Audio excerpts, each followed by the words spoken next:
はい、続きましてなんですけれども、これね、私が非常に好きな手裏剣なんですけれども、六角形です。六角形の15センチの手裏剣。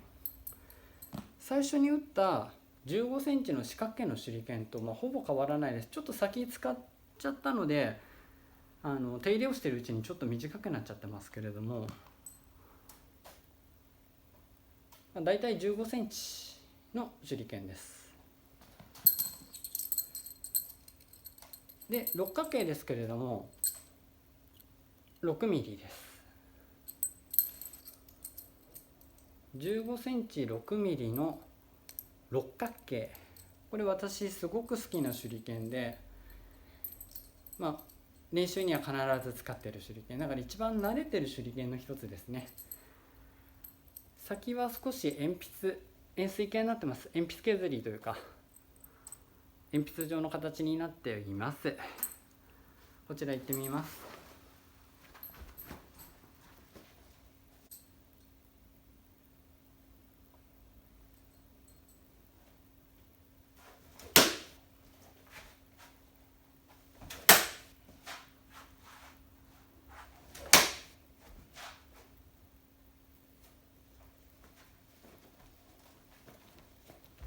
はい、ちょっとね、今この2本なんですけど、ちょっと手裏剣同士が当たっちゃったんですよね。なんでちょっともしかしたら威力が損なわれちゃったかな。さてどれぐらいいってるかなと。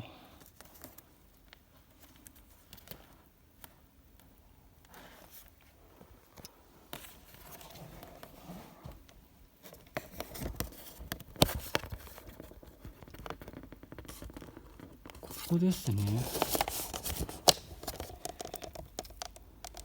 この裏まだ行ってないか。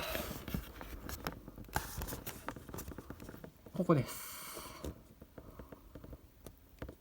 割とね、私がこれ慣れてるっていうのもあるんですけれども、割と今まで打ってきたものの中では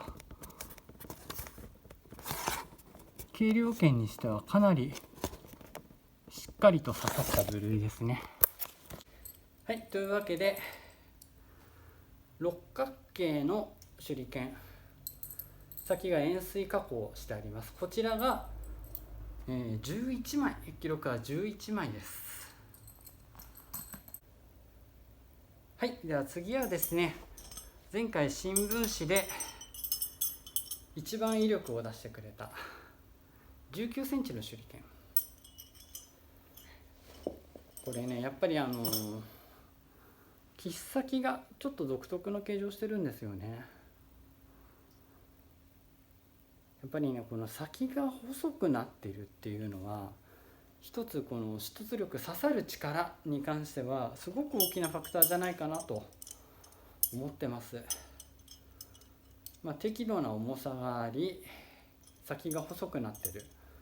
なのでちょっと威力も出てくれるといいなと期待してます。やってみます。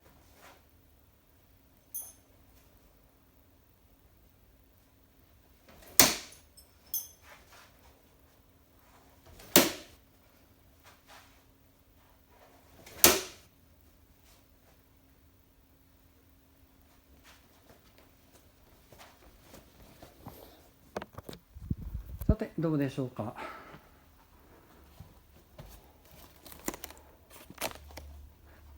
打った感じは悪くなかったんですけど、これがねちょっと斜めになっちゃったかな。ちょっと斜めになっちゃったな。ちょっとすいません、だいぶ刺さってますね。11枚目、ここで10枚目なんですけれど、11枚目12枚目いってるな。よいしょ。ちょっとすみません、ほとんど見えないんですけれども、こうやると見えるのかな。見えないな、すみません。12枚目まで綺麗に貫通してます。で13枚目の途中で止まってます。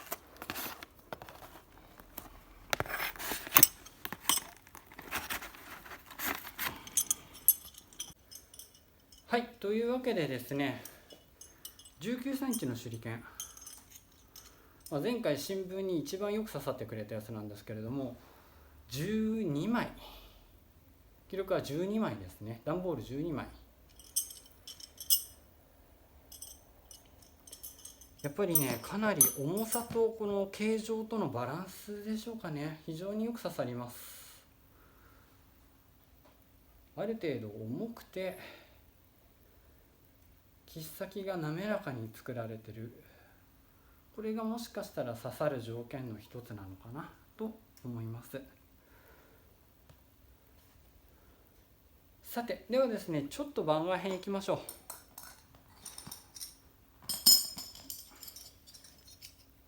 う。十字とそれから発泡手裏剣いきます。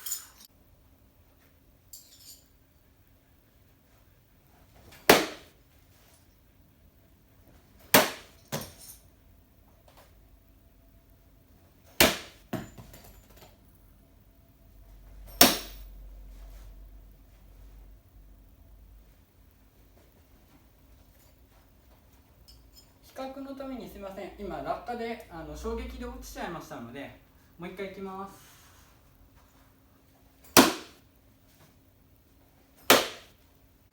ちょっと1本間違えちゃいましたね。だいぶ下に行っちゃった。すみません。これノーカウントです。ノーカウント。ただかなりしっかり刺さってますね。十字なんですけれども、よいしょ、こう刺さるかこう刺さるかでおそらくねだいぶ違うんじゃないかな。ただ回転してるのでね、こう刺さるよりはこの1点で刺さった方が出突力は上だと思います。で、だいたい今のやつがですね、この十字が7枚8枚かな、6枚目7枚目までいってますね。7枚で、これはほぼほぼ同じところですけど、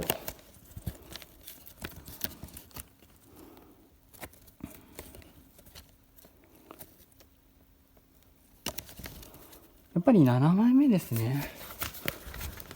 よいしょ、ちょっとほとんど見えないんですけれども、6枚は貫通しました。十字も多分同じなんでしょうね。これ分かりますかね。やっぱりここで止まっちゃうんですよね。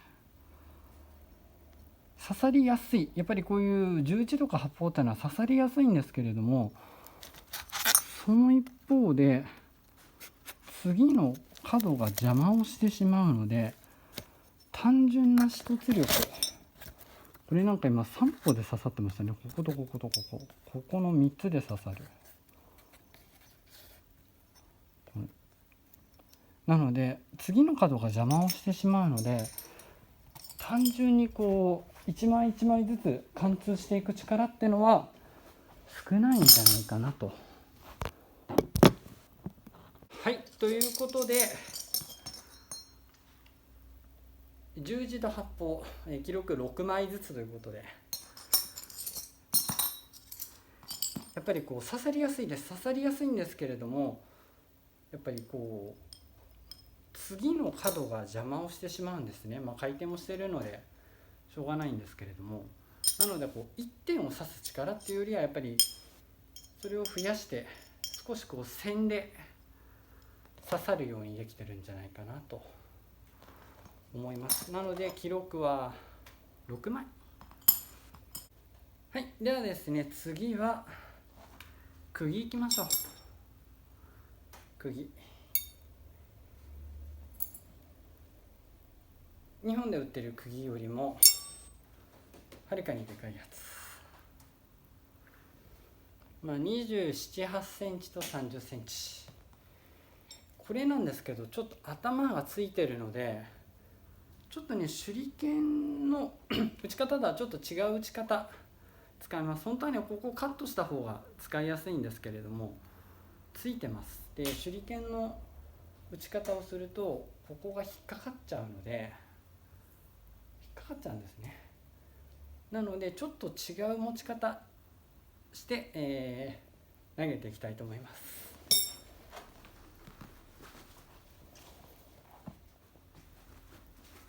はい、それではですね、27センチから8センチの釘からいきます。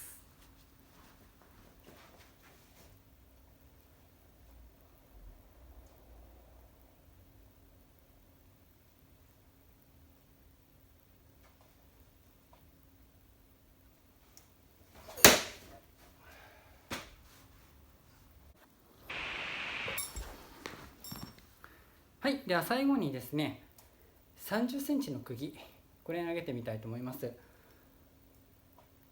30センチって言いましたけれども、頭から先端までで31センチあります。重さが 150g で、先ほどの釘同様なんですけれども、頭つきっぱなしになってます。これがあると手裏剣の打法ってあまり使えないんです。全く使えないわけではないんですけれども、ちょっと使いにくくなってしまう。なのでちょっと別な投げ方、打ち方じゃなくてもう投げ方ですね、違う投げ方でちょっと投げてみたいと思います。それでなんとか刺さるんじゃないかな。この長さとそれから重さ、これがどれだけ武器になるかちょっと試したいと思います。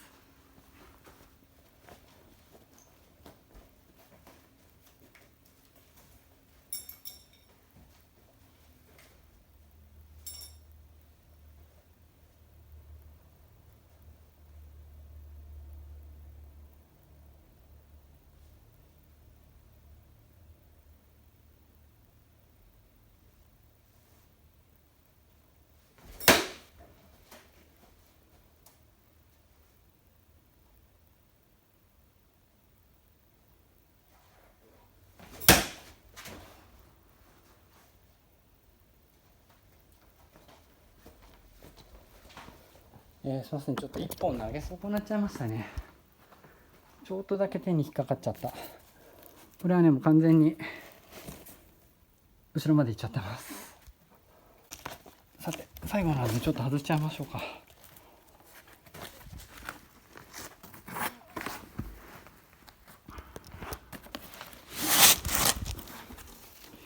どこまで行ってるかな。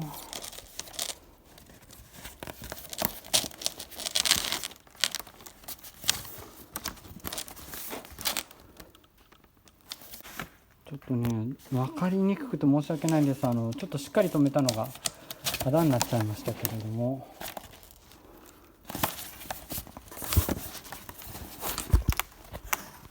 見えるかな。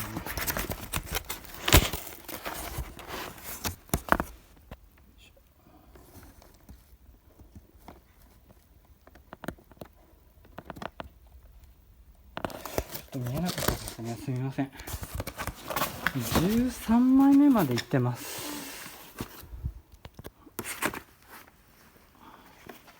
はい、というわけでですね、30センチの釘、これがですね13枚貫通しました。14枚目の途中で止まってました。はい、今日はですね、手裏剣の出突力どれだけ刺さるか比較してみました。やっぱりねこの形状とかそれから切っ先の作り方によってやっぱりそれぞれ違いがあります。なので一概にこうだよっていうのは言えないんですけれども、今日の刺さり具合としてみたら、一番刺さってくれたのが結局重く長いものですね。重さとそれから長さによる遠心力、これがね決定的な武器になったんじゃないかなと。なんでこれでもうちょっと先が鋭くなっていればもう少しよく刺さったんじゃないかなと思います。なので一応今日のところなんですけれども、トップ3がこちらですね。19センチの手裏剣、27センチから8センチの釘、30センチ以上の釘、こんな結果になりました。ちょっと正直言うと釘に関してはもう本当にあれが手裏剣術かって言ったら全く違うものだと思います。あれはちょっとスローイングナイフの投げ方に近いのかな。海外でいうスローイングスパイクって言われているものなんですけれども、それに近いものです。なんでこれを手裏剣術って言っていいかどうかはちょっと私は分かりませんが、やっぱりある程度の重さがあるもの、そして切っ先が細長く鋭く作られているもの、これがやっぱり単純な出力の差になってくるんじゃないかなと思います。なので軽いものを高速で飛ばすよりも、私の場合だとある程度重さがあった方がそれを武器にして使える。なんだ非力な力のない女性とかお子さんが手裏剣術としてやるんでしたら、少し適度な重さがあった方が刺さりがいいんじゃないかなと思います。すごくよく刺さったんですけれども、やっぱりね、あんな打ち方毎回やってると力のない人なんかすぐ肩痛めちゃいます。なのである程度バランスのいいところで単純な威力を求めるんであれば少し重いものという結果になりました。はい、では今日はですね、手裏剣の出力、刺さる強さについてこういった段ボールを的に検証していきました。それでこの手裏剣いろいろと今実験して遊んでるんですけれども、気がつかない間にいろんな方登録してもらったりとか、再生回数少ないんですけれどもいいねボタンを押してもらったりとか、すごく励みになります。YouTuber になりたいとかじゃなくて、こうやって手裏剣でいろいろ遊びたいなって、手裏剣が楽しいんだよっていうのを、ちょっと伝えたくてこういったのやってます。なので、ああいった反響あると、すごく励みになります。なんかこういったのやってみたいなとか、やってみてほしいなとか、そういうことがありましたらコメントをいただければできる限りやっていきたいと思います。ただ物を壊すチャレンジ、それから食べられるものを無駄にするチャレンジ、これはできません。なので中身入ってるビールをビールの缶を打ち抜いてくれとか、あと食べられるリンゴとかかぼちゃとか、そういったものを破壊してみてくれ、こういう実験はちょっとできないです。一緒にビール飲もうぜっていうお誘いだったらいくらでも受けます。なのでその物を壊す実験以外、こういう新聞紙とかね、段ボールぐらいでしたらなんとか心痛まずにできるんですけれども、あまり手裏剣で物とか壊したくないので、ちょっとそのあたりだけご勘弁いただいて、その上でこういうのをやってみてくれなんてのがありましたらコメントいただければできる限り対応させていただきたいと思います。で気がついたらいろんな方にグッドボタンを押していただいてすごく嬉しいです。